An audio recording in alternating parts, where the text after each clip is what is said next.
Estamos a solo 5 semanas de las elecciones del domingo 1 de julio.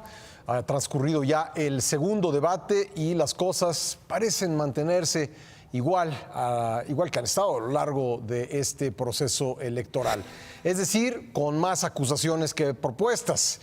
En ese segundo debate los candidatos se dijeron de todo, cínicos, hipócritas, corruptos y muchas cosas más, señalamientos que han estado presentes a lo largo de la semana que termina, la semana del postdebate, temas como la cartera de Andrés Manuel López Obrador, el tema de Nestora Salgado y la ausencia como candidata de Margarita Zavala, pero su presencia aún en las boletas electorales.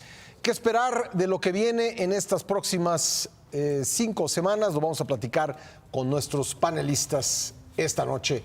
Leticia Robles de la Rosa, ¿cómo estás? Muy bien, muchas gracias. Buenas noches a todos. Buenas noches. Martín Espinosa, ¿cómo estás, Martín? Bien, Pascal, a todos, a todas, Leti, muy buenas noches. José, buen día. Pascal, buenas noches, ¿cómo están? Buenas noches a todos, buenas noches al auditorio. Y Gerardo Galarza. Buenas noches, Pascal, buenas noches a todos, a todo el auditorio también. A ver, Pepe, abre fuego, por favor. Pues parto de lo que acabas de decir, la verdad es que sí, más o menos se ha mantenido estable y lo que habría que destacar del segundo debate es que, digamos que no ha servido pues, realmente para mover la contienda. Más o menos los números, a reserva del que vayan apareciendo en encuestas, pero todo parece indicar, o la impresión, digamos, material que tenemos del resultado fue que deja las cosas un poco como llegaron. Tienes a un puntero que sigue caminando solo y tienes una lucha que no ha acabado de destrabarse por el segundo y tercer lugar entre José Antonio Meade y Ricardo Anaya, independientemente de que uno pueda llevar algunos puntos encima del otro, pero la verdad es que esa pelea en la que se entrenzaron desde que comenzó la campaña no solo no se ha resuelto, sino que en buena medida pareciera que a los dos los ha tenido o los ha jalado sobre todo hacia abajo, porque la distancia que mantienen respecto del puntero todavía sigue siendo muy difícil. Con esto, lo que es difícil perfilar es que en el último mes prácticamente de la campaña se produzca digamos, segunda vuelta tácita en la que dos competidores se cierren e incluso, como han recordado de otras elecciones, pudiera darse una especie de campaña de voto útil. Creo que esto podría moverse en todo caso, como también hemos estado leyendo en trascendidos y en comentarios y en corrillos, pues con una declinación de uno por otro, pero que cada día también me parece más improbable, más difícil que se produzca. Es decir, que Meade o Anaya pudieran concertar, digamos, una sola opción para enfrentar a López Obrador. A ver, te detengo ahí. Improbable por lo que ha sucedido en materia de descalificaciones mutuas entre José Antonio Meade y Ricardo Anaya. Improbable porque colocaría a alguno de esos partidos en una desventaja en las elecciones locales y elecciones legislativas. Improbable ¿por qué motivos? Yo creo que hay varios motivos, pero el más importante es que son dos opciones que se enzarzaron desde el principio en una guerra de descalificaciones y de ataques y de acusaciones que hoy me parece que muy difícil que puedan, digamos, rehacer y poder volver a conectar.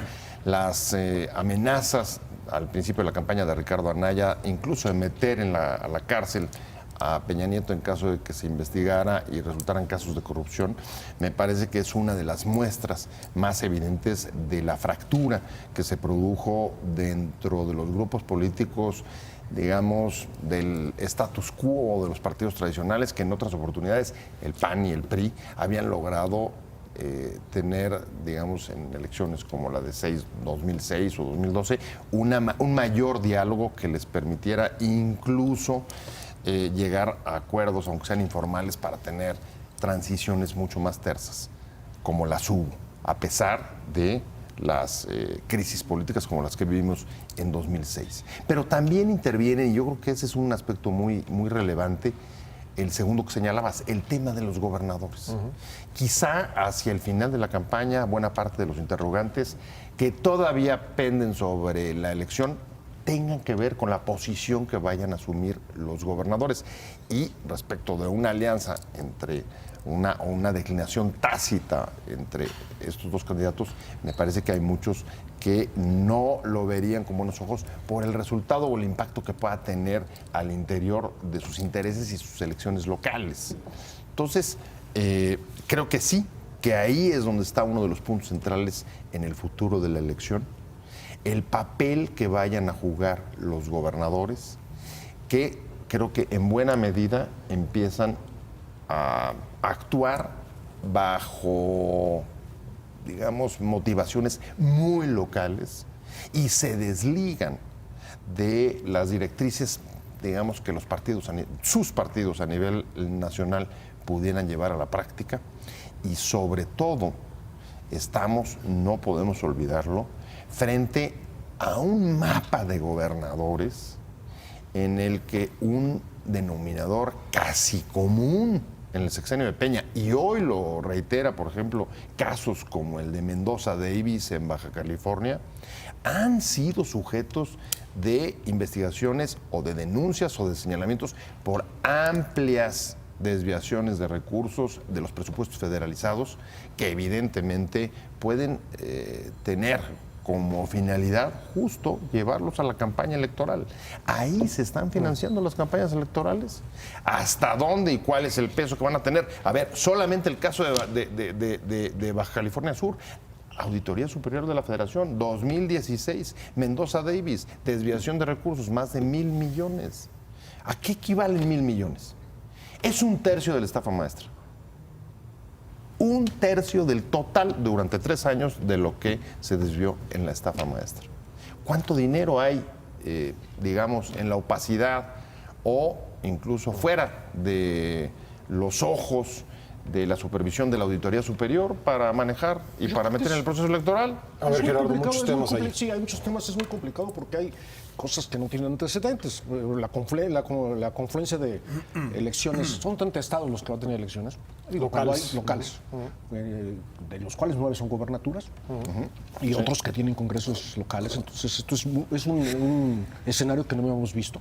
Es más, creo que aun cuando no hubiese elección presidencial, la confluencia de 30 elecciones estatales locales, dudo que haya que lo haya habido, salvo cuando hay senadurías. Nunca lo ha habido, nunca. Bueno, pero entonces, empezando por el principio del debate, yo estoy de acuerdo contigo en lo que dices, Pascal, lo que dice Pepe, no cambió nada. Creo que los debates que habían sido en otros tiempos una buena herramienta para conocer candidatos, con la masificación, la globalización, han perdido este efecto. Hay debates que cambian las votaciones. El clásico es el que todo el mundo cita, Nixon-Kennedy, 1960, previo a la elección de John F. Kennedy. Pero otros que no tienen ya esos efectos de cambiar de votos. ¿Por qué? Porque quien vota tiene su candidato, pues el debate lo puede ganar, lo puede perder su candidato y van a votar lo que en otra manera se llama el voto duro. Creo que los debates son para ese grupo de indecisos que en este país yo creo que son muchos, que son todavía la mayoría pese a los pronósticos que tú haces y que dicen presuntas encuestas que también se han desvirtuado, que eran ejercicios estadísticos con ciertas ventajas para quienes nos ordenaban y que hoy terminaron siendo meros instrumentos propagandísticos. Casi como en la época de López Portillo, no pago para que me peguen, acá pago para que me gusten. ¿Sí? Ese es el asunto. Tú has dicho de segunda vuelta tácita. Es un término afortunado. Primero porque creo que legalmente, a partir de que Berto Castillo declinó en favor de Cuauhtémoc Cárdenas y se llegó en aquella ocasión de que los votos que se cruzaran por Alberto Castillo se le sumaban a Alberto Cárdenas en el 88. Sí, porque lograron registrar a Cárdenas como candidato del PMS. Del PMS. Ahora ya no se puede, que no es el caso. Incluso por eso la insistencia de Ricardo Anaya de quitar el logotipo o por lo menos el nombre de Margarita en las boletas electorales. Esto no se puede. Y entiendo que también, como decía Pascal, hay un asunto de que metes en un lío legal a los partidos cuyo candidato se retire, por lo menos por declinación, en el sentido de su propio registro, no más allá. Creo que en el asunto electoral de los estados dependerá de cada estado. ¿Dónde la elección local va a influir en la elección presidencial? Creo que no es una línea continua. ¿Dónde va a influir la elección presidencial en la elección local, en las elecciones locales? Tampoco es una línea continua. El ejemplo mejor es el de la Ciudad de México. En la Ciudad de México es muy probable que Mikel Arriola, candidato del PRI, no gane la elección, pero sí sus porcentajes de votación, que han subido enormemente, van a beneficiar a José Antonio Meade, a esa candidatura. En Guanajuato es muy probable que el voto de Ricardo Anaya, o en Yucatán, no beneficie a los candidatos panistas porque tienen su propia votación. O en otros estados. Creo que depende de cada, ¿cómo se llama? De cada estado. Los contextos de locales. los contextos locales. Pero sí, evidentemente, el hecho de que tú vayas a la urna porque vas a elegir alcalde, porque vas a elegir... Los legisladores no nos emocionan tantos, la verdad, vamos a decir. Pero la cosa es que sí ahora, vamos a las urnas. Ahora es mesa única y te van a entregar todas las boletas en un mismo momento. Antes te entregaban primero las boletas locales y luego ibas a la otra mesa y te entregaban las boletas federales. Exacto. Pero aquí te van a entregar las 4, las 5 o las 6 boletas. 6, ¿no? 6 es... Alcaldes, diputados locales, diputados federales, senador, presidente de la Diputados. República y plurinominal. Digamos, serían 3 locales, máximo, gobernador, alcaldes y Diputados. diputados locales, y las 3 federales, serían 6. Sí. 6 en el máximo, ¿no? Hay algunos estados donde es 5 y otros donde es 4, y donde nada más 3 sería Baja California y Nayarit. Pero te van a entregar las boletas juntas. Sí. O sea, te las vas a llevar juntas. Toda la baraja. Sí. ¿No? Entonces no sé si eso, no sé cómo Es incida, otra la cosa verdad. de las cosas inéditas que vamos a ver en esta elección y tiene otros efectos. Sí. Perdón, Martín. Tú querías hablar. Sí, yo creo que los analistas han estado hablando en la última semana pues de un tsunami, ¿no? Del tsunami López Obrador, que va a definir también la elección a Congreso. Yo no sé hasta qué punto va a alcanzar esta campaña que ha hecho el candidato puntero para ya no pedirle al votante que voten por él a la presidencia, sino por los candidatos de Morena y el PT a puestos del Senado y de la Cámara de Diputados Federal. De ser así, yo he leído algunas previsiones en el sentido de que, pues por primera vez después de Zedillo, tendríamos otra vez un Congreso a favor de quien gane la presidencia de la República. Ahora bien, ¿qué tanto esto va a influir en el escenario nacional? Evidentemente, como dice Gerardo, en este sentido, los estados van a definir mucho del próximo mapa electoral que va a surgir.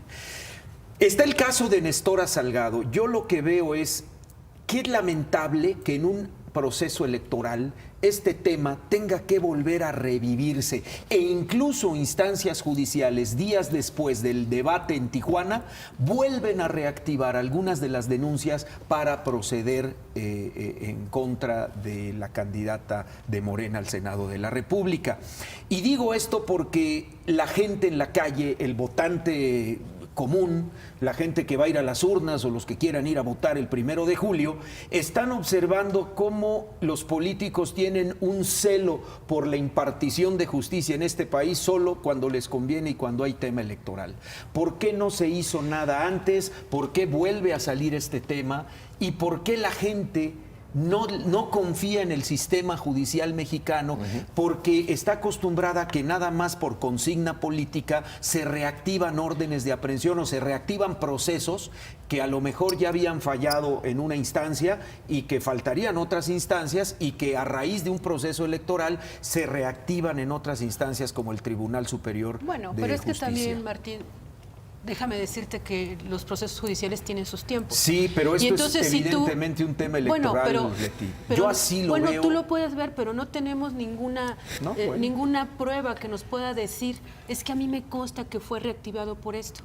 Entonces, en la duda, pues también existe la otra posibilidad de que judicialmente tú no puedes detener algo por tiempos electorales. Totalmente, y además no impide a un ciudadano Exactamente. Entonces, pelear por una ahí- candidatura, ¿no?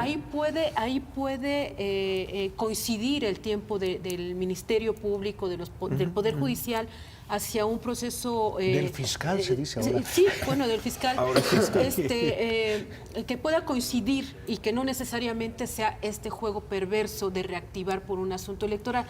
Insisto, caben las dos posibilidades. ¿Por qué?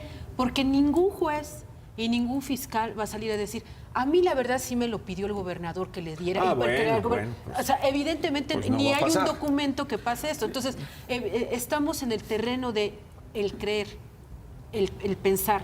no tener la prueba. Ahora, pero Nadia, a ver, le está tocando algo muy sensible. Leti, no es el único caso. Eso es lo que de repente preocupa de lo que estamos viendo. Está el caso de Martín. Yo coincido con este temor de que nuevamente se esté utilizando la justicia bajo consigna política. Pero tenemos también el caso de Chihuahua con Alejandro Gutiérrez. ¿Cómo lo abordarías eso? ¿Qué? el caso de Alejandro Gutiérrez tiene 6 meses. Pero cada caso tiene Sus su propio tiempos. valor, ¿no? Sí, por supuesto. ¿De cuál lado sería No, a el ver, caso de a ver, Chihuahua? por supuesto. Porque entonces A yo ver, te digo, ¿qué por hacemos con supuesto. las víctimas, las que alegan haber sido torturadas? ¿no? Que se Las esperen hasta que aleguen terminen las haber elecciones. sido detenidas contra su voluntad y en ausencia de pruebas judiciales. O sea, no podemos decirles, Espérate después de las elecciones. ¿no? No, a ver, eso Porque de repente también, por descontado. así como dice Martín, y creo que aquí se vale poner todas las cosas en contexto y poner en la mesa las posibilidades. Yo también observo, en este caso, que muchas personas que normalmente están preocupadas por los derechos de las víctimas, aquí no dicen nada. O estas parecería que También no son eso es víctimas. maniqueísmo. ¿No? Entonces, A ver, en el caso de Chihuahua lo que estamos viendo es una acusación directa sobre la politización de la justicia. A ver, el caso de Chihuahua, Alejandro Gutiérrez señalado por haber desviado recursos de la campaña del PRI, investigado por ello, ha sido declarado por por Morena, por Jacob Polensky, como un preso político. Sí, por eso pero ahí digo, Pero ese sí es más un claro. manejo, por eso, pero eso sí es un manejo pero- político por parte de una es que- dirigente porque la política. dirigente política- No, Martín está hablando, Martín está hablando de el que caso de Nestora, ¿no? sí, por eso, pero Por eso, Martín te es dije, no es- el problema es que tenemos una tradición de la utilización de la justicia con fines políticos. Claro. Pero Ese es un problema de Jacob fondo. no es impartidora No de es- justicia. Dos. O sea, no es Jacob no es ni impartidora de ni justicia. juez Ella ni es fiscal. ella es una dirigente política que utiliza un caso de un político para hacer política. En el caso que dice Martín sí habla de las instancias judiciales que pudiesen reactivaron. estar reactivando Esa o es no otra cosa. políticamente el asunto. Político. a ver, Esa es otra cosa. tenemos que hacer una pausa, regresamos inmediatamente con esta discusión. Por si faltasen temas de debate en el actual proceso electoral, en la actual campaña, cuando faltan solamente 5 semanas para las elecciones, pues está el tema judicial, los asuntos judiciales que se cruzan en la discusión electoral, y de eso hablábamos en el bloque anterior, justo antes de irnos a corte. Leticia Robles de la Rosa. Sí, Pascal, mira, yo quiero plantear algunas cosas y cerrar con este tema para volverlo a tomar, pero no me quiero quedar con algunas ideas a partir de lo que plantearon todos ustedes. Una, yo sí estoy convencida que México tiene socialmente una cultura de todo lo dejamos al final. Y yo sí creo que estas 5 semanas todavía son mucho tiempo para que los mexicanos decidan por quién van a votar. Yo sí creo, y está comprobado incluso con estudios del INE, que la gran mayoría de los mexicanos toma su decisión cuando está frente a la boleta. Entonces, me parece que estas 5 semanas le alcanzan a todos los partidos para reafirmar si es que es verdad que está en primer lugar, si es que es verdad que tiene posibilidades otra persona y si es que es verdad que hay un empate en segunda posición. 2, creo respecto a lo que decía Pepe Buendía, de que esta posibilidad de declinación entre uno y otro, yo creo que habría que ver que las militancias de los partidos ya no son militancias acríticas, son militancias que ya tienen su mayoría de edad, y al PRI se lo demostraron. No vayamos muy lejos, el año pasado en el Estado de México, en Coahuila y en Nayarit. Los votos que llevaron a la derrota del PRI en Colima eran votos priistas que se fueron, en Nayarit, fueron votos priistas que se fueron a Morena, que fue una nueva opción en esa entidad. En Coahuila, la elección fue tan cerrada porque los priistas, sabemos que es una entidad altamente priista, los priistas optaron por ir por el tercero, que era de Morena, a darle la victoria al PAN y poner en riesgo la victoria del PRI. Y en el Estado de México, también si entramos a detalle, vemos que los militantes priistas, por ejemplo, Ecatepec, altamente priista, le dio el voto a Morena. Entonces, Bueno, ¿y qué pasa con los panistas en Tlalnepantla que y también Tlalnepantla votaron por prefirieron Morena? ir a Morena que darle el voto al PRI. Entonces, recordemos, hay una polarización histórica de los militantes entre el PAN y el PRI. Entonces, los militantes te dicen, primero muerto antes de darle la victoria al PRI. O primero muerto antes de darle la victoria al PAN. Y esos son elementos que no debemos de perder. Puede haber acuerdos populares, pero habría que ver qué pasa. Y creo que las estadísticas y creo que las votaciones nos han dado esa evidencia. 3, ¿cómo juegan los gobernadores? Evidentemente fuerte. Si nos vamos por el mapa electoral, vemos que hay un empate entre el PRI y el PAN. Van a ser hacia su molino. Y evidentemente pues las cosas parecieran quedar igual como se supone que están ahora. Y 4, volviendo a este asunto judicial, es evidente y coincido con Martín y coincido con Pepe en que tenemos también muchas evidencias históricas del uso político de los procesos judiciales. Lo vimos, por ejemplo, cuando Arturo Zamora estaba a punto de ganar Jalisco y le abrieron un proceso por nexos de narcotráfico y lo llevó a perder. Y después de que perdió, le ofrecieron una disculpa. Vimos cuando Greg Sánchez crecía electoralmente en Quintana Roo y también lo detienen. Todo esto es en gobiernos Josefina Vázquez panistas. Mota, a nivel presidencial. Y luego Josefina Vázquez Mota también, ¿no? Y en el Estado de México, Sí, pero, Gerardo. sobre todo a nivel presidencial, ¿no? Ya también ese nivel llegaron. Cuando lo involucran a su padre y a su familia Exacto. con algunos procesos y después resulta que queda. Sí, tenemos todas esas evidencias y yo creo que seríamos infantiles, acríticos, si no lo entendemos, que sí se usa políticamente. Pero yo lo que le decía a Martín, porque en lo que explicaba Martín es que él observa que las instancias ministeriales están reactivando procesos, en concreto de Nestora Salgado, para, digamos, complacer cierta posición política. Y yo lo que le decía es que no tenemos evidencia de que eso ocurra, como tampoco tenemos evidencia de que no sea, que haya una coincidencia entre los procesos judiciales que tienen sus tiempos y la coincidencia electoral. Eso no exime que el PRI utilice o el PAN utilice el hecho jurídico para hacer un juego político. Eso es otra cosa. Creo que son dos Atrás de todos Por está el asunto de la corrupción. El tema de la corrupción en las campañas políticas, así, con gran... Bueno, hubo una campaña que se basó en la renovación social de la sociedad. Renovación moral. De la sociedad. 1981-82, es decir, hace más de 40 años. Y que dio el nacimiento de la Contraloría. La Contraloría, ahora la Secretaría de la Función Pública. Pública. Entonces, todos los candidatos priistas y de oposición, desde 1900, por lo menos desde 1981-82, han tomado el tema de la corrupción. Hoy es tema de la corrupción. En México todo se va a solucionar cuando seamos honestos, como va a ser el próximo presidente, y ya por dedazo se va a solucionar la corrupción. Es un tema que no se... Y entonces, al haber esta corrupción, tú has citado casos de corrupción, también hay corrupción en el asunto de los secuestros, es parte de la corrupción de la justicia.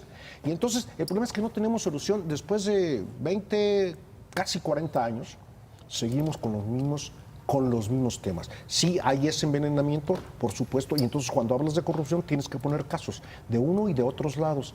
Y se aprovechan cualquier situación, aunque como diga Leti, después es, usted disculpe, ¿no? Como ocurre en este país. Y creo que los mexicanos debíamos estar maduros para saber ese juego político, y lamentablemente no lo estamos. E incluso distinguirlo, ¿no? Sí, Bien. que se juega cada 6 años o cada 3 años, según sea la elección. Yo ahí coincido en buena parte con los dos. Pero específicamente me gustaría aclarar una cosa. Coincido en que los electorados no son en automático movibles para llevarlos No, de por un lugar a supuesto que otro. no. Eso me queda clarísimo. Yo lo que estaba diciendo es que quizá después de los debates, lo que pudiera mover la elección en el último mes podría ser un asunto de declinaciones entre los candidatos. No veía muchos más. Eso y los gobernadores. Ahora, legalmente no procede una ¿No? declinación, es decir, no procede en el sentido de la de 1988, Exacto. donde Eberto Castillo declina en el último día, porque era el último día para hacer el cambio de candidato. ¿no? Exacto. Y Cuauhtémoc Cárdenas reemplaza a Eberto Castillo como candidato del PMS y entonces en lugar de ser 3 partidos los que postulaban a Cárdenas, ya eran 4. Pero en esta ocasión, con el tema de las coaliciones, no se puede. La coalición ya no se puede. Una vez formada, tiene que concluirlo. Nadie puede deshacerla. Y entonces sería imposible, hablando en concreto de José Antonio Meade y Ricardo Anaya, que Meade se convirtiera en el candidato del PAN o que Anaya se convirtiera en el candidato del PRI. Es decir, No, de acuerdo. O sea, en términos legales la segunda vuelta no existe. no. Es tácita. Y en términos legales, ninguna declinación a hoy puede ya pasar por la vía legal. No. Sin embargo, lo que sí puedes tener, y ocurre en cada Una elección, práctica es política, dices una tú. práctica De facto. política que lleve, por ejemplo, facto. pensando en los gobernadores, a que haya una orden para que operaran por uno o por otro candidato, independientemente de que fueran de sus partidos o no. Y ahí entraría el campo de la... Pero ¿tú ves evidencia de esto? Es decir, no estoy diciendo que no sea posible, por supuesto que es posible, tan es así que lo estamos en discutiendo. 2006, lo estamos discutiendo en 2006. Lo fue. Pero se ven evidencias de que los gobernadores ¿qué evidencia? del PRI y del PAN estén dispuestos a hacer una operación política por el candidato de enfrente. ¿Qué evidencias tenemos? Algunas evidencias. Tú hablabas de Baja California Sur. Algunas evidencias que podemos poner sobre la mesa. Vamos a tener una elección en la que concluye un sexenio en el que, ¿cuántos son? 4 o 5 gobernadores están en la cárcel. Por fortuna. Están en la Porque cárcel. sería peor Por que no fortuna, estuvieran. y faltan otros. Pues Por sería fortuna peor. y desviación de la fortuna. No, pero sería peor que no estuvieran en la cárcel. Como otros. Eso está clarísimo. Qué Pero bueno que están en la cárcel. estamos hablando de una situación Tú hablas del absolutamente... desprestigio gubernamental. No, pero también de anomalías. Estamos hablando de cantidades ingentes de recursos que se presume que fueron desviados con el propósito de llevarlos a las campañas electorales. Estamos hablando del caso, por ejemplo, de una frase, Pepe, Alejandro Gutiérrez. ¿Cuánto fue lo que desvió? Y es señalado por haberlo desviado a las campañas del PRI. No hace mucho. ¿Cuándo fue eso? Hace 2 años. 240 millones. Estamos hablando de que la Auditoría Superior de la Federación acaba de señalar. Mendoza Davis, desviación 2016, 1,100 y pico de millones que presumiblemente irán a la campaña, porque no han ido a la seguridad pública, ¿no? Por ejemplo. Pepe, Baja California Sur es de los estados más afectados por la ola de violencia. Mira, Jalisco, ¿dónde están los recursos? Es uno de los estados que entrega $1 a la federación y recibe $1, es decir, de los mejor tratados. ¿Dónde está, por ejemplo, la inversión en programas de política pública, por ejemplo, de seguridad? Si uno voltea y ve el caso de Jalisco, por ejemplo, tenemos que policías, el estándar internacional dice 2 policías más o menos por cada 1,000 habitantes. El promedio nacional 1.1. Jalisco 0.7. Ministerios públicos, ¿cuántos hay en Chihuahua? 23 por cada 1,000 habitantes. ¿Cuántos hay en Jalisco? 4. ¿Dónde mete el dinero Aristóteles? ¿Dónde pone el dinero el gobernador? No necesariamente en las una campañas, situación- ¿eh? a ver, No necesariamente en las a ver, campañas. y no necesariamente, o sea, Yo estoy también. de acuerdo contigo. Pero a ver, lo que tú Y estás si lo diciendo... mete, le va bastante mal, ¿eh? Le va- sí, Eso es lo que te iba a decir, pues si lo mete ahí, qué idiota. no es eficiente, no es eficaz, no tiene ninguna eficiencia para meterlo. Pero además hay que recordar, perdón porque lo diga, pero siempre es... Había una frase maravillosa que los sexenios eran, tú te vas a acordar, Martín, tamaladas de nuevos ricos. Exactamente. Tampoco estamos descubriendo ahora El en hilo este negro. sexenio, ni la anterior, el hilo negro, ¿eh? Grandes 6 años fortunas, cambia, ¿no? grandes fortunas mexicanas son fortunas sexenales, de origen Sí, sexenal. eso está claro. Es más, ahorita ¿No? formalmente estamos en el año de Hidalgo, ¿no? Sí, Supuestamente. ¿No? que ya no se habla así, Ya pero no se habla así, decía pero antes. ¿cómo se presumía? Y por ejemplo, ahorita que decía Gerardo, lo de el combate contra la corrupción de Miguel de la Madrid, ¿Por qué? Pues porque veníamos de 2 sexenios atascados de corrupción. Que El intentamos, caso que ahora se intentan renovar. De Arturo Durazo, Así ¿no? es. Que ahorita está muy en boga otra pero vez por por la una serie de serie de Luis Luis Miguel, donde te das ver, cuenta de que eso era tan A ver, cotidiano. nada nuevo bajo el sol, pero los que están en prisión han sido señalados de desviación de Pero qué recursos bueno con que fines está- electorales. o sea, no, ¿Cuáles no son las- todos- a ver, no todos César por fines Duarte. electorales. César Duarte. Por eso, pero no todos son las... Tomás Borge. Javier Duarte. pero ¿Cuáles no fue- fueron los señalamientos de la utilización de la desviación de recursos de Javier Duarte? Además del enriquecimiento personal. No, es enriquecimiento personal e ineficiencia en la aplicación de recursos, más no desviación electoral. Yo tomé el tema de Nestora como un ejemplo de cómo en las campañas políticas los abanderados hablan mucho del Estado de Derecho. Exacto. Y cuando tú ves el desempeño de esos mismos funcionarios en su vida cotidiana como servidores públicos, en estados como Veracruz, en estados como Guerrero, en En los estados 32, como Martín. Chihuahua, Bueno, sí, 32. digo, por sí, tomar sí, los no, más es que simbólicos ninguno de se estas salva, épocas, tú te desgraciadamente. das cuenta, dices, ¿y dónde está su celo por la justicia? Y ahora sí que estamos en campaña muy respetuosos del marco de derecho, del marco Entre legal. comillas, respetuosos. Entonces, no hay congruencia entre todo lo que cada partido desempeña cuando le toca gobernar, no hay congruencia con los planteamientos de campaña que esgrimen o que incluso utilizan como argumento contra sus opositores a la hora de hablar del marco de procuración de justicia en México. O sea, no encuentro coincidencia. Cruza sus posiciones, simplemente cruza las posiciones del PAN con su Y clase. eso, ¿cómo crees que lo claro. recibe el votante? ¿Cómo crees que lo recibe el elector? Pues obviamente para el elector es un factor más de desconfianza, no solo en el proceso electoral, sino en la estructura y en la plataforma de cada uno de los candidatos cuando trata o presenta sus iniciativas de cómo gobernaría el país en caso de ganar la elección. No, lo vimos simplemente esta semana. Ya se refería Leticia Robles de la Rosa a la expresión de Jade Polensky en el sentido de que Alejandro Gutiérrez es un preso político. Y también hubo expresiones a raíz de que José Antonio Meade llamó secuestradora a Nestora Salgado. De repente algunas voces del PAN, por desacreditar a José Antonio Meade, parecían estar Salieron a su apoyando defensa, a sí. Nestora Salgado. Es decir, la verdad es una partidización de la justicia Sí. que, por desgracia, ya se dijo aquí, no es nada nuevo, ¿no? Sí, esto por un lado, por otro, pero retomando el asunto del debate, queda un debate. 12 de junio, 12 en de junio, Mérida. ya casi en pleno mundial, tú ya lo escribiste. 12 Oscar. o 13. 12. 12. En Mérida. Domingo 12, ya en pleno mundial de fútbol. Va a ser esto. Yo creo que hay que tomarlo en cuenta. Hay ¿Cuántos un- partidos llevamos para el 12? Todavía vamos a ser el primero, Ah, ¿verdad? está Solamente. Creo que hay que tomar en cuenta cuando hoy es domingo, el jueves pasado hubo un debate en Cuernavaca, en Morelos, en candidatos a gobernadores, y el candidato de Morena No del quiso. Partido Social, Encuentro Social, no quiso asistir, diciendo que él lo llama trampa, por no usar la palabra complot, como se utiliza. Y por ahí también se cree y que es una parte de un experimento de ver cuál es la reacción del electorado, porque también es puntero este exfutbolista, Cuauhtémoc Blanco, en esas elecciones, de cuál es el resultado en el electorado, si baja o no sube, para que el candidato presidencial de esos mismos partidos, Andrés Manuel López Obrador, no asista al tercer debate ya en función de, como ocurrió en otras veces, yo soy el puntero y no necesito También debatir. pasó en la delegación Benito Juárez. Exactamente. Aquí en Zatlala, Cabani no fue al debate. Bajo Oye, los mismos Bajo el argumentos. mismo argumento, Y exactamente la el mismo gente argumento. muy enojada, ¿eh? No, bueno, ese es el Lo que asunto yo de que estuve creo que le leyendo están es como calculando una para ver reacción. un tercero. Pero y además yo creo que ahí sería como una equivocación tomarlo como un parámetro. Tú Les voy a sabes, decir Leti, por mejor qué. que yo, que ahora los estrategas políticos son simples mercadólogos y son simples opinadores sí, sí, sí. que creen que lo tienen todo, ¿no? Y te digo por qué sería un error.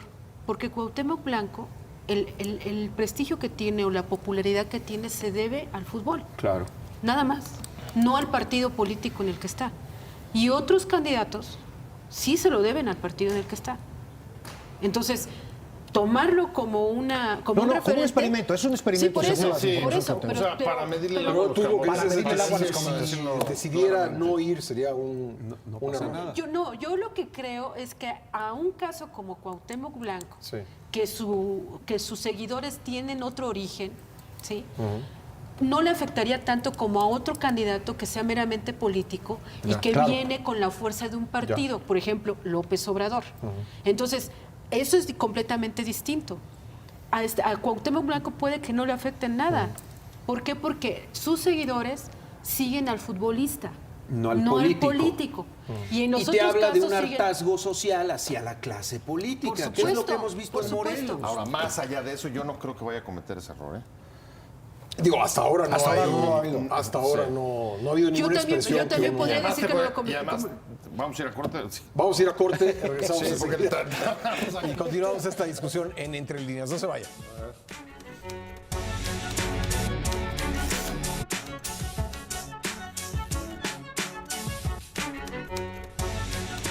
Ya estamos de vuelta en Entre Líneas hablando de lo que ha sido una semana de post-debate y creo que una de las cosas que destacar ha sido pues que el tema Nestora ha acaparado buena parte de la discusión pública y nuevamente como ocurrió con motivo del primer debate, pues hemos visto poco presente, no sé si les dé la misma impresión, pero me ha llamado la atención, poco presente a Ricardo Anaya, casi como desaparecido después del segundo debate. A mí me preocupa más, Pascal, y lo comentaba yo aquí en la redacción de Excelsior, este asunto de Nestora precisamente, es la segunda vez en toda la campaña que el candidato del PRI, José Antonio Meade, marca la agenda. Sí, la vez anterior fue con El motivo del yo mero. primer debate. Sí, y con el yo mero. Con los departamentos de Primero los departamentos. López Obrador, ¿no? Y de López Obrador. Y ahora con Nestora. Y la ausencia es notable. Sí. Creo que sus publicistas, sus mercadólogos se están equivocando rotundamente. Se volvió un tema nacional y el origen de ese tema es el candidato del PRI. Quien lo puso en la palestra Sí. es precisamente. Creo que allí en esta ocasión, por supuesto que tienes razón en que Anaya también está desaparecido, pero creo que ya lo comentábamos hace rato del panistas que casi se vieron obligados a defender a Nestora. Allí no le están entrando porque en este pleito por el segundo Sí, lugar sí. le ayudaría. Ayudarían y a- entonces parece que a hay mí. una explicación. Le están haciendo el vacío. Lo que no se explica es el vacío que deja pues el candidato del PRI, porque finalmente es él es el que encabeza la campaña, y su partido, cuando logran durante la campaña por segunda vez imponer un tema Pero de tú lo agenda. ves desaparecido, Mir. Con el tema sí.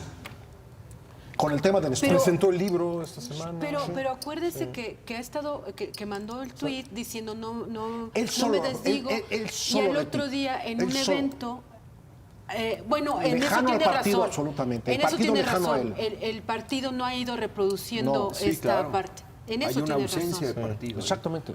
Eso es. Y creo que tienes razón. Sí, Anaya es un personaje que pues, debate bien, que conecta con la Sí, gente. sin duda, sin que duda. Por eso tiene me sorprende que cables no- y que de repente después de esto que se pierde en el postdebate, ¿no? Se pierde en el postdebate. Pasó Eso lo sí mismo. es Es que primero. yo coincido más, creo que ahí coincido más contigo. Veo más desaparecido desde luego a Anaya que a Meade.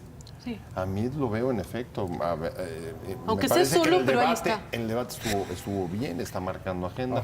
Y también creo que la llegada de René Juárez sí ha tenido impacto en la reactivación y las campañas locales a nivel de los estados. Y es una de las apuestas fuertes que trae el propio PRI, que se ha dado cuenta de que las campañas no solamente son actos cerrados en las ciudades con grupos específicos, sino a ras de tierra. Solamente para poner unos datos sobre la mesa. En lo que va de la campaña, López Obrador ha recorrido 131 municipios.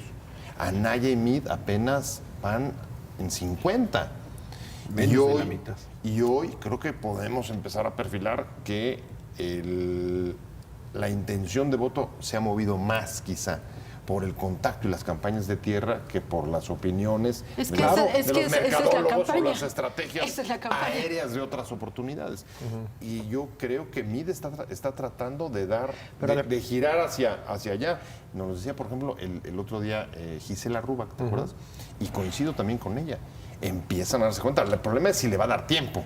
El asunto atrás de esto, Si un mes da para bajar. Apenas da para un estado al día, ¿no? Los, Es decir, los partidos, los dos únicos partidos, hay que decirlo abiertamente, que tienen una estructura nacional, que van a cubrir el 100% de las casillas, es el PRI y Acción Nacional. Bueno, Ajá, y eso, ajá.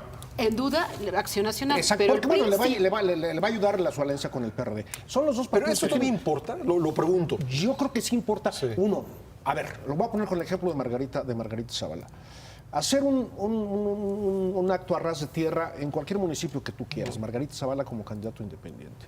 Pues cualquier otro candidato, sobre todo los priistas o el panista, el priista o el panista, llaman a Juchitán y hay un localito del PAN con 5 gentes que van todos los días, o del PRI con 10 gentes y 12, 15, y tú llamas y le dices, oye, va el candidato para allá, preparen esto, aquello, va fulano, aquí va el dinero. ¿Qué es lo que no hacía Enrique Ochoa? ¿Qué es lo que no hacía Enrique Ochoa? Exactamente. Y entonces, pero Margarita, que ya no está en esto, pues, nomás para poner ejemplo, ¿qué hace para hacer un acto en Juchitán? ¿A quién le llama? Pues tendrá que buscar a una gente muy cercana a ella que se haya salido del PAN, que no tiene la estructura, ni siquiera el edificio o la casa o la oficina, ni el teléfono. O que no sabe cómo hacerle. O que no sabe cómo hacerlo. Esa estructura la mantienen el Y PRI es de, y el es PAN. de las que sabe cómo hacerle. ¿eh? Exactamente. Y esa calle. estructura sirve para las elecciones, no solamente para nombrar representantes de casillas. Y no sino para solo nombrar comités gente municipales, también. comités seccionales. Exactamente. también, ¿no? Son los únicos 2 partidos con esa estructura. Morena va por ese camino, pero todavía no tiene, hasta No mi tiene juicio, la estructura. esa estructura necesaria para hacer esos movimientos. Es más, yo dudo, ya lo vimos en el Estado de México, que Morena pueda lograr el 100% de las casillas. Quizá puedan darle el 80%, pero... Me imagino que la principal preocupación de López Obrador, más que el tercer debate, si va o no va, que yo creo que va a ir, cualquier especulación no me acaba de constatar, no lo acabo de creer, me parece que es eso, llegar al 100% de la cobertura de las casillas, sobre todo También en la estructuras. circunscripción 1 y 2, que es donde más huecos ha tenido históricamente, y a lo que ha atribuido sus derrotas en 2-6 y 2-12. Y además, fíjense, por ejemplo, en 2006 estaba con un PRD fortalecido. Claro. Morena es un partido de reciente creación y no tiene presencia en todo el país. Así Entonces, si con el PRD, que venía desde 1989, con su estructura, no les alcanzó para cubrir todas las casillas, pues con esta estructura de Morena tampoco le va a alcanzar. Por eso hablan de voluntarios. Bueno, y por eso hablan de ven para que no nos roben la elección. Sí, o sea, si tú alianzas. quieres, si tú quieres votar por mí, pues ayúdame a ir a la casilla para que no nos roben la elección.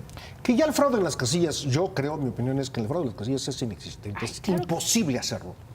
El fraude, si hay fraude entre Por eso casillas, preguntaba yo, entonces, a ver, en algún momento era importante el tema de cubrir todas las casillas, pues para evitar el fraude electoral. ahora hay que tenerlo. Lo tienes que tener, o sea, precisamente para eso. Sí. Para estar presente en las casillas y saber qué está ocurriendo en la casilla. Sí, es como una parte de la estructura. A partir del Más que principio cuidar de, el voto. si no me ven, Sí. a lo mejor sí se animan a alterar las votaciones. Entonces, pues Pero, mejor si estoy. pero ¿será posible alterar las votaciones? Yo Es creo que decir, no. Yo digo que no. Con boletas foliadas, con representantes, pues si no de todos los partidos, por lo menos de algunos.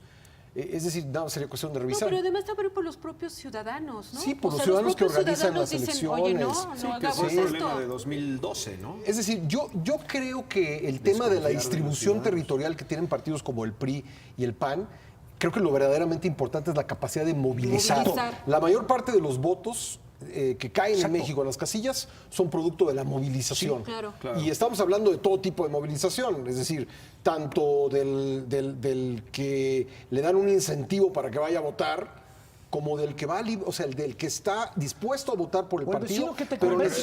necesita, Es pero que ese necesita es el que lo tema. lleven, pues, ¿no? Es que ese es el tema. Sí. Hacer fraude dentro de la casilla con los papeles, con las boletas, como en la antigüita, eso no Sí. está claro que no. Pero a ver, ¿qué es lo que hemos visto en últimos La procesos movilización, electorales? sí. La compra y coacción del voto para movilizar ciudadanos. Teniendo como respaldo la intervención de los gobernadores. Sí. A ver, no aquí es gratuito. volvemos- ¿A quién ha salido a pedir que por favor no intervengan? Y El aquí observador volvemos, puso a los Pepe. gobernadores. Hasta les dice, pórtense como Peña. Peña está dando el ejemplo. Claro. ¿No? ¿Por qué? Pues porque ese es el reto. Hoy las interrogantes es, a ver, con el dinero que posiblemente tienen, ¿no? De desviación de recursos, de gasto federalizado, por ejemplo, ¿qué capacidad van a tener de movilización? Hijo, si uno ve las cifras que hay por ahí, pues pueden ser muchísimas, ¿no? ¿Cuántos votos se pueden comprar? ¿Cuántos? Pues depende de Mira, cuánto cueste el voto. mira, Depende de cuánto cueste el voto, claro. Depende de cuánto cuesta. Pero además, yo sí tengo mis dudas, Pepe. Mira, el México de los 70s y de los 80, donde iban y decían, ve y vota por el PRI, ya no existe. Entonces, ve y vota por el PRI, te doy 1,000 pesos, sí, y vas y votas por el PAN. O sea, esto también. Sí, eso también. Ya no, yo creo que Eso- ya ni eso siquiera es- Pero a ver, ver, en Martín. muchas zonas rurales del país, y vayámonos a Guerrero, Oaxaca, Chiapas, Estado de incluyendo México. Yucatán, Estado de México, Tabasco. el Pues todo el control país. de estas comunidades, muchas se rigen bajo el tema de usos y costumbres. El caso de Nestora es un caso de usos y costumbres, donde el poder civil o donde el poder político legalmente constituido casi no tiene presencia, sino los que tienen presencia son pues los grupos caciquiles que controlan estas comunidades indígenas y campesinas del país. Y yo siento que ahí, bueno, lo acaba de ver el candidato del PRI, que no pudo entrar a una zona de Guerrero después del conflicto por las declaraciones de Nestora. A lo mejor es una pequeña comunidad, pero si tú eso lo No, eso es replicas exactamente. en otras comunidades como Oaxaca, Chiapas, el propio Guerrero, hacia el sur de la República Mexicana, sobre todo del centro hacia el sur, Uy, yo creo Durango, que esa por ejemplo, parte las todavía, sierras. Leti, se parece mucho al México de los 70. Sí, pero Quizá perdón, el norte no. No, perdón, que es otra cosa. perdón, Martín, pero ahí el asunto también tiene que ver con es una cuestión de cultura y de educación y de saber y de cómo los mexicanos siempre somos, incluyendo los que presuntamente analizamos la política, los periodistas, los reporteros, siempre estamos por encima de todos los demás. Tenemos autoridad moral para dictar líneas. Yo pongo la misma anécdota que tú. El lunes, saliendo de aquí de estas instalaciones, hay aquí fuera de imagen un grupo, una serie de bancos. Sí. Y yo tenía que hacer un pago en un banco. Y hay una persona de estos que acomodan coches, es popularmente conocido, viene, y otra persona que vende jugos de uva, jugos de manzana artesanales, en un puestito ahí ambulante. Y el acomodador de autos le dijo, ¿viste el debate? Yo estaba esperando el auto para pasar, para cruzar la calle. Y el otro señor dijo, no. Y le contestó, ¿y tú lo viste? No. Dice, pero ya me dijeron que ganó Mid. Si yo creo que hay que votar por él. Entonces pregunté, lamentablemente se puso el verde. ¿Quién le dijo que ganó Mid? Exacto. ¿Lo oyó en el transcurso del pecero? Porque traían prendido el radio. ¿Le hablaron por teléfono? Le hablaron por teléfono. No, algún- el que iba adelante en el asiento de adelante le comentó, uno de los usuarios del banco comentó con él a la hora de darle la propina, ¿de dónde sacó que ganó Mid? Como otros dicen, ganó Sí, en Anaya, otras ganó López zonas Obrador dicen- y demás. Y el problema es un problema de información. Los dos reconocían que no habían visto el debate, no sabían de qué se había tratado, pero uno ya sabía que había ganado Mid y estaba incitando a votar por Mid. Y es la persona que está ahí todos los días, no era ninguna novedad. Entonces, este asunto también son usos y costumbres, pero también tiene un problema que ver de educación y de información. Nosotros, los periodistas, los académicos, pensamos que todos los mexicanos saben lo que nosotros están sabemos, informados. están informados como nosotros estamos informados, leen lo que Sí, nosotros pero en leemos las y que comunidades esto no piensan es como así. nosotros pensamos. Y perdón, pues no, la mayoría no. Sí, hay que decirlo, somos privilegiados en este país de manejar información. Ahora, eso que estás contando, pues implicaría que hubiese como dos discursos, ¿no? Uno entre las cúpulas, en Exacto. las que están los analistas, Exacto. y una conversación abajo que... El gran, Que no conocemos el gran, bien. ¿cómo se llama? Que no conocemos se y que no se conocemos. está La gran midiendo. aportación de Vicente Fox a la ciencia política, yo lo reconozco. El círculo rojo y el círculo verde, perdón, es una gran aportación de Vicente Fox a la mercadotecnia, a la ciencia política y demás. Y eso son dos discursos, el que no conocemos y que nosotros creemos que conocemos todo y no. Claro. Como tú lo citas en Durango, como lo citas en Chiapas y en otros lados, ¿no? Y que también tiene que ver con nuestro entorno, ¿no? O sea, por Sí, ejemplo, el si entorno yo que me vivimos. junto con puros panistas, yo voy a decir, no, es que en el país todo el mundo va a votar por el PAN, Sí, ¿no? ¿Y por qué? generalizamos. Pues yo nada más conozco gente que quiere votar por el PAN, igual los de Morena, igual los del PRI. Sí, ¿no? O autorreferenciales. sea, como Sí. que nosotros decimos, somos el centro Del universo. del El país, universo ¿no? electoral. Y podemos ir En este midiendo las preferencias electorales. Lo cierto es que hay estas dos etapas, estos dos niveles. Círculo Lo que verde, decimos- círculo rojo. Lo que decimos nosotros y lo que dice la gente, ¿no?